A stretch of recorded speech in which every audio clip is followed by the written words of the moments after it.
Baik saudara, berita wilayah diteruskan ke perkembangan cuaca semasa seluruh negara. Bagi mengetahuinya, kita langsung ke Met Malaysia bersama pegawainya Wan Muhammad Hafiz Husni.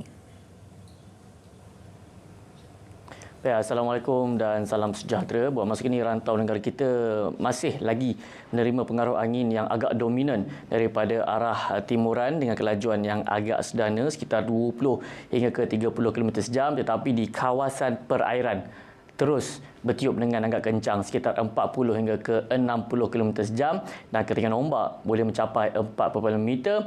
Met Malaysia masih lagi mengekalkan amaran angin kencang setelah bergelora kategori pertama, kedua dan juga ketiga di sebahagian besar kawasan perairan di Laut Cina Selatan, turut melibatkan kawasan perairan di negeri Kelantan, Terengganu, Pahang, Johor Timur, di negeri Sarawak serta barat di negeri Sabah. Dan dalam tempoh ini, ianya adalah berbahaya kepada bot-bot kecil serta sukan dari laut dan juga beraktiviti perkapalan, menangkap ikan dan juga pada pekerja-pekerja yang berada di pelantar minyak. Selain itu juga, Met Malaysia masih lagi mengekalkan amaran hujan berterusan, peringkat waspada dan juga peringkat buruk di negeri Sarawak yang melibatkan sebahagian besar di selatan dan juga tengah di negeri Sarawak, dan amaran ini berkuat kuasa sehingga ke 13 Februari 2024. Dalam tempoh ini, hujan lebat secara berterusan boleh berlaku dan dijangkakan sekiranya hujan lebat berlaku secara berterusan boleh menyebabkan banjir di kawasan berkedudukan rendah. Jadi pada orang ramai diharapkan sentiasa peka dan juga cakna dengan apa jua amaran dan juga ramalan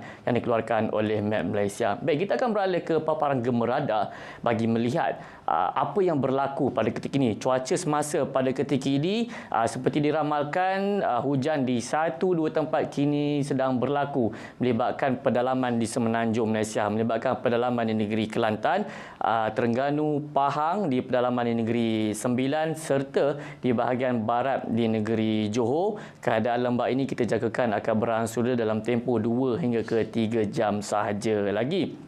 Baik, negeri-negeri lain buat masa kini tiada hujan yang berlaku, walaupun negeri-negeri sesetengah negeri di semenanjung mengalami hujan, tetapi masih lagi ada negeri di semenanjung yang mengalami keadaan cuaca yang agak kering. Untuk makluman anda semua, suka saya berkongsi dengan anda semua, negara kita kini berada pada fasa akhir monsun timur laut yang dijangka akan berterusan sehingga ke penghujung Mac 2024. Dalam tempoh ini, litupan awan dan juga taburan hujan kelazimannya adalah kurang di kebanyakan tempat, terutamanya di kawasan utara semenanjung, termasuklah di negeri Perak, Pahang dan juga di negeri Kelantan. Dan ketiadaan hujan dalam tempoh yang agak lama boleh menyebabkan cuaca lebih panas dan kering berbanding kebiasaan. Dan cuaca panas yang dialami pada ketika ini adalah satu fenomena berulang yang berlaku saban tahun pada setiap Februari dan sehingga ke Mei. Dan dalam tempoh ini suhu maksima harian boleh melebihi 35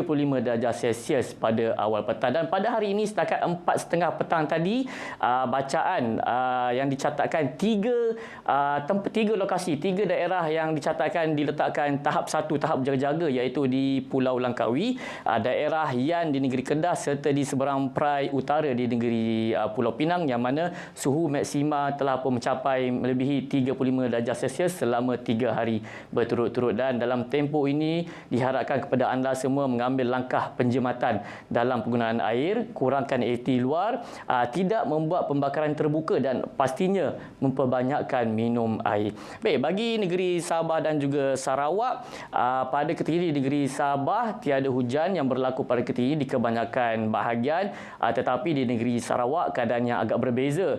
Hujan di 1-2 tempat kini sedang berlaku melibatkan kebanyakan bahagian di negeri Sarawak, terutamanya di bahagian selatan dan juga tengah, di kawasan yang dilorekkan dengan amaran hujan berterusan bagi negeri Sarawak. Dan keadaan hujan di negeri Sarawak ini kita jangkakan boleh berlanjutan sehingga ke malam nanti. Baik, ini sahaja ramalan yang dapat kongsikan dengan anda semua. Untuk mendapatkan informasi yang lebih terkini, anda boleh layari laman sesawang kami di www.met.gov.my ataupun boleh muat turun aplikasi My Cuaca, serta anda boleh layari Facebook, Instagram, X dan juga YouTube. Sekian sahaja pada saya, Wan Hafiz.